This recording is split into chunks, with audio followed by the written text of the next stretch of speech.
দিনে এই একটা গাড়ি আমার ফাঁসে গেছে, বুঝছেন? গাড়ি একটা ফাঁসে গেছে। ওই ভাই এটা ধাক্কাবেন না, আজকে গেল, অথচ লোড গাড়িটা কেউ ধাক্কাই দিল না, দিলই না। পরে রিস্কালার নামে দু তিনজন ধাক্কাই বের হয়ে গেছে। আর লোকগুলো একটি রাইড হয় এও করলেও লেবার। আরে বেটা পানি লেগে 1 লিটার 2 লিটার পানি 600 টাকা বলে গেছে ইতিহাস করে। কত বাকর ভাই আগে অন্য মানুষের অনেক কিছু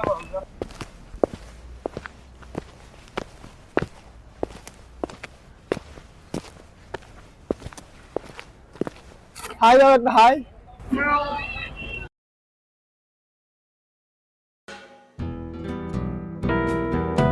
একদমই ধরেন ভালো লাগছিল না। এই শহর, গ্যাঞ্জাম, গাড়ি ঘোড়া, এত শব্দ আর নেওয়া যাচ্ছে না। তো একটু নদী দেখতে মন চাইলো, তো রওনা দিলাম। প্রথমে ভাবছিলাম সদরঘাট যাবো, তারপর ভাবলাম ওকে ফাইন, ঠিক আছে, কাছে আছে সোয়ারিঘাট, আগে সোয়ারিঘাটটা দেখি। ওইখানে নৌকা আছে আসলে, ভাবছিলাম যে নৌকা করে তারপরে চলে যাব হলো এই সোয়ারিঘাটের ঠিক ওপাশে।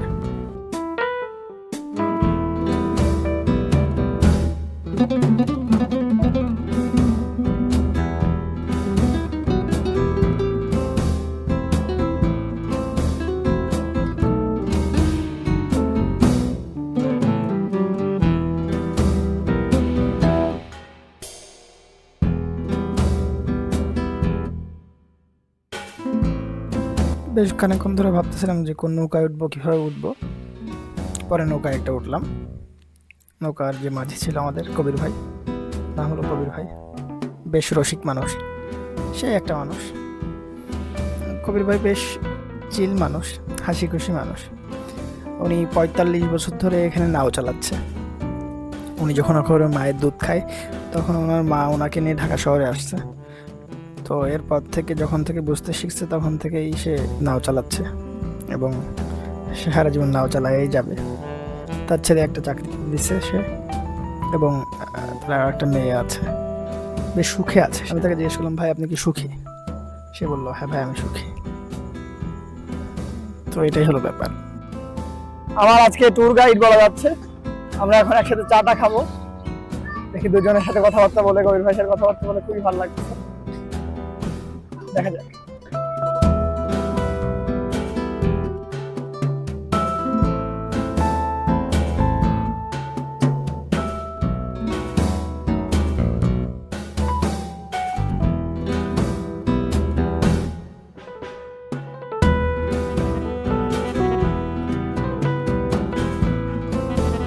আর চায়ের দোকানের মধ্যে একটা বাচ্চার সাথে পরিচয় হলো। সে বাচ্চা মাদ্রাসায় পড়ে।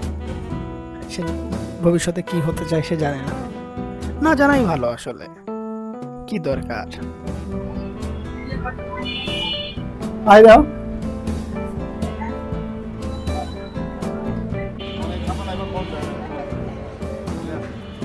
এখানে একজন বাচ্চা আছে, দেখলাম তারা আবার ট্যাটু লাগাচ্ছে।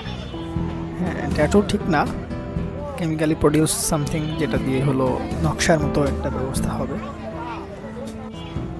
তারা বেশ খুশি লাগানোর সময়।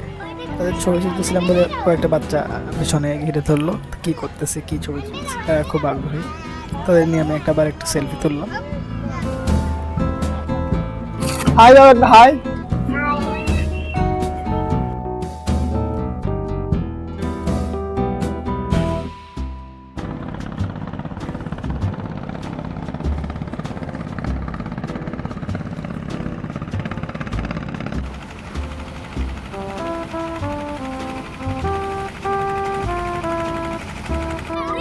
হ্যাঁ হ্যাঁ, দাও দাও দাও।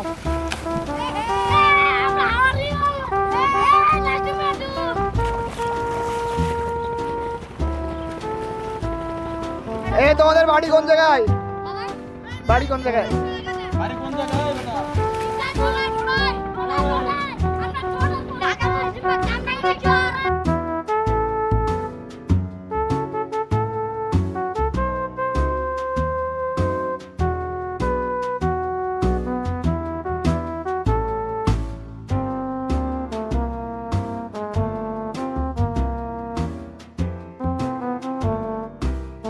আবারও নৌকায় উঠে পড়লাম।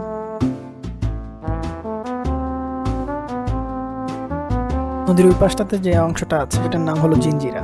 তো এখানকার মানুষ এই পাশে আসে বাজার করতে, আবার ওই পাশে যায়। তারা খুব সাধারণভাবে জীবনযাপন করে। ঢাকা শহর থেকেও তারা যে খুব সাধারণভাবে জীবনযাপন করতেছে, এটাও বড় ব্যাপার, অনেক বড় ব্যাপার।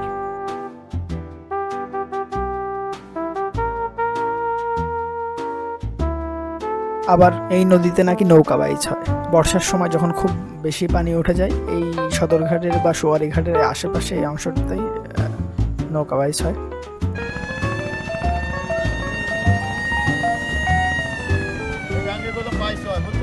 বাইচ হয়, হ্যাঁ, এই জায়গায় হবে তাই না?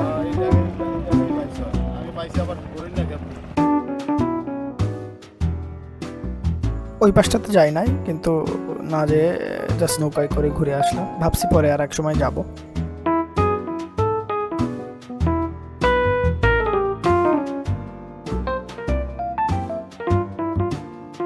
আরো কিছুক্ষণ থেকে আমরা ফেরত চলে আসলাম।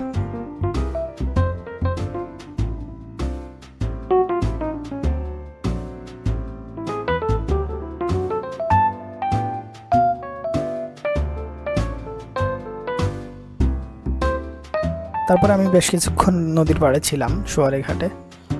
এখানে কয়েকটা ছেলেদের সাথে পরিচয় হলো। তারা বেশ সাধারণ, মনে হচ্ছে গ্রামের বাড়ির বড় ভাই ছোট ভাই এদের মতো।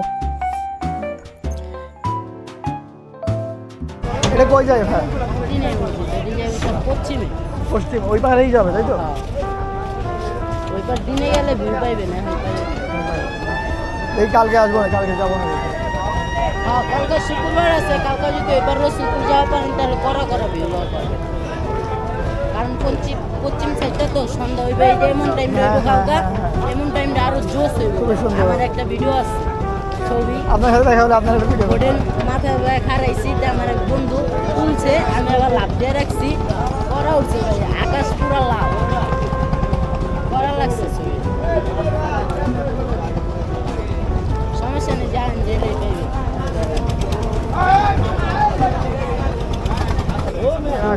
আমার নাম দীপায়ন।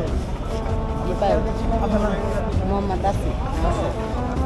এখানকার মানুষের একটা সুবিধা হলো এদের মধ্যে কোনো কমপ্লিকেশন নেই, কোনো হেট্রেড নেই, কোনো ঝামেলা নেই, কোনো হিংসা নেই, কোনো বিদ্বেষ নেই।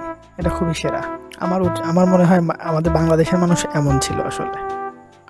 যাই হোক, আজকের মতো বিদায়।